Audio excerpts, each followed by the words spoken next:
Math resolution by Shivam Sharma. मैं आपका स्वागत करता हूँ क्लास 9th का इंपॉर्टेंट टॉपिक। हम इससे पहले 4 वीडियोज बना चुके हैं। इसमें हमने whole number, natural number, integers के विषय में बताया। साथ ही साथ हमने कुछ वीडियोज में रेशनल नंबर के बारे में भी चर्चा की। क्या होता है रेशनल नंबर, दो संख्याओं के बीच अगर एक रेशनल नंबर निकालना है तो हम कैसे निकालते हैं, एक से अधिक रेशनल नंबर अगर दो संख्याओं के बीच निकालना है तो हम कैसे निकालते हैं। इस चर्चा को हमने कम से कम 2, 3, 4 वीडियोज में चर्चा में बताया। अगर आपने अभी तक वो वीडियोज नहीं देखे तो जरूर देखिएगा। अगर मेरे चैनल को आपने मैथ रिसोल्यूशन को सब्सक्राइब नहीं किया तो सब्सक्राइब जरूर कीजिएगा, जिससे बेल आइकन दबाइएगा, जिससे आपको मेरी वीडियोस की जानकारी मिलती रहे। अगर आपको मेरे वीडियो पसंद आते हैं तो लाइक जरूर कीजिएगा। क्लास 10th की भी वीडियो मैं डालता हूं। आज भी मैंने क्लास 10th की वीडियो डाली। अगर वो अभी आपने नहीं देखी तो आप जरूर देखिएगा उस वीडियो को, जिससे आपके अगर आप 10th के विद्यार्थी हैं तो 10th का भी कॉन्सेप्ट आपका क्लियर हो। टर्म सेकंड की वीडियोस पढ़ रहे हैं इस समय। आज हम बहुत ही इंपॉर्टेंट टॉपिक की चर्चा करेंगे। अगर आपको मेरी वीडियो समझ में नहीं आते तो कमेंट जरूर कीजिएगा, जिससे मैं आपकी प्रॉब्लम को सुलझा सकूं। और इस वीडियो को ज्यादा से ज्यादा शेयर कीजिए। आइए हम समझते हैं कि रेशनलाइजेशन होता क्या है। बहुत ही इंपॉर्टेंट टॉपिक है क्लास 9th का। क्लास 9th के स्टूडेंट्स कहते हैं कि रेशनलाइजेशन बहुत ही टफ टॉपिक है।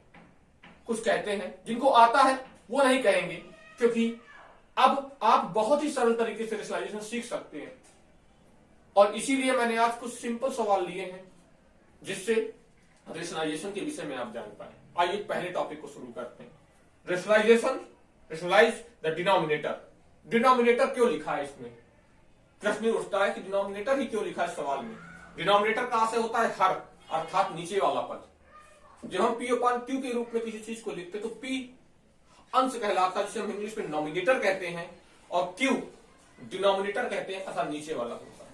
याद रखिएगा, नीचे वाले फंक्शन को रूट सिस्टम से हटाने के लिए ही रेशनलाइजेशन किया जाता है, कि एक नंबर की फॉर्म में वो संख्या आ जाए और रेशनलाइजेशन हो सके।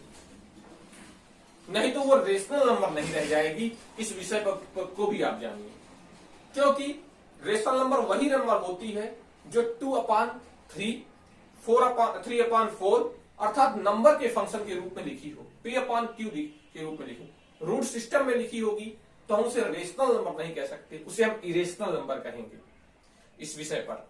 और आइए आज हम बहुत ही इंपॉर्टेंट इस रेशनलाइजेशन के टॉपिक्स को समझते हैं और जानते हैं कि रेशनलाइजेशन हम कैसे निकाल सकते हैं सरल तरीके से। 1/3 + √2। अगर यहां पर प्लस लगा है तो याद रखिएगा इसी संख्या को हम उतारेंगे, लेकिन प्लस की जगह माइनस बस लग जाएगा। और अगर माइनस लगा है तो इसकी जगह हम प्लस लगा देंगे और ऊपर नीचे मल्टीप्लाई कर देंगे।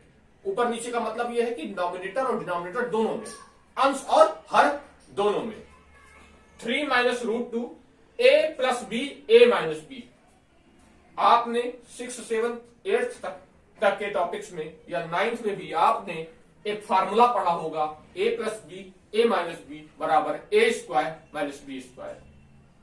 लड़के पढ़ते हैं लेकिन गौर नहीं करते इस फार्मूले का। और याद रखिएगा, कभी भी रेशनलाइजेशन किया जाता है तो हम a + b a - b के फॉर्म में बनाते हैं। हमें इस फॉर्म में क्यों बनाना होता है, इसलिए बनाना होता है क्योंकि हम रेशनलाइजेशन के पद को, रूट सिस्टम को हटाना चाहते हैं और नंबर मिलाना चाहते हैं, इसलिए हम ऐसा करते हैं। कोई हमारा ऐसा उचित नहीं होता, हमें एक रेशनल नंबर के रूप में लाना होता है। इस चीज को ध्यान रखिए। ऊपर वाले से कोई फर्क नहीं पड़ता, नीचे वाला पद हमारा एक नंबर के फंक्शन में होना चाहिए, ये जरूरी होता है, इसीलिए रेशनलाइजेशन किया जाता है। तो हमने देखा कि जब हमने इसमें किया 1 का मल्टीप्लाई तो 3 - √2, और अगर a², 3 का स्क्वायर 9 और √2 का स्क्वायर 2, किसी भी रूट का जब स्क्वायर किया जाता है तो वो फंक्शन, वो नंबर खुद ही आ जाता है। जब 9 से 2 को घटाया तो 7 आया। 3 - √2/7 हमने ये जाना कि रेशनलाइजेशन किया जाता है। कैसे किया जाता है इस सवाल में हमने जान लिया। आइए दूसरे नंबर में इसकी चर्चा हम करते हैं। दूसरे नंबर में हम इसकी चर्चा करते हैं कि हम रेशनलाइजेशन कैसे निकाल सकते हैं। जैसे नंबर कोई दिए हुए है 6/√5 प्लस √2, तो 6/√5 प्लस √2 हम कैसे निकालेंगे? हम प्लस की जगह माइनस लगा देंगे और किसी भी फंक्शन में माइनस लगाकर हम मल्टीप्लाई, हमने बताया अगर नीचे प्लस दिया है तो वही संख्या लिखते हैं, बस माइनस का चिन्ह लग जाता है और नॉमिनेटर और डिनोमिनेटर में मल्टीप्लाई होता है। √5 माइनस √2 और नीचे भी √5 minus √2, a plus b, a minus b बना। तो a प्लस बी और a माइनस बी जो होता है वो a square minus b square होता है। तो √5 का स्क्वायर माइनस √2 का स्क्वायर, 5 माइनस 2 क्या होता है? 3 होता है, 3 2 जा 6 होता है और √5 माइनस √2 उसी तरह लिख गया। आपको ये चीज समझ में आई होगी कि हमने रेशनलाइजेशन को कितनी साधारणता से समझ लिया। ये तो कुछ स्टैंडर्ड सवाल थे जो नॉर्मल रूप से लड़के क्लास दिए रहते हैं एग्जाम्पल्स में। कल हम कुछ हार्ड सवाल लेकर आएंगे रेशनलाइजेशन की और उनको भी लगाने की कोशिश करेंगे। अगर आपको मेरा वीडियो पसंद आया है तो लाइक जरूर कीजिएगा। अगर अभी तक आपने इस चैनल को सब्सक्राइब नहीं किया तो सब्सक्राइब कीजिएगा। अगर आपको कोई चीज समझ में नहीं आई तो कमेंट करना मत भूलिएगा। साथ ही साथ इस वीडियो को शेयर भी कीजिए अपने साथियों को और मैथ रिसोल्यूशन क्लासेस से लगातार आप जुड़े रहिए। थैंक्स। मैं शिवम मिश्रा आपको बेस्ट ऑफ लक कहता हूं। ये मैंने लाइन गलत बोल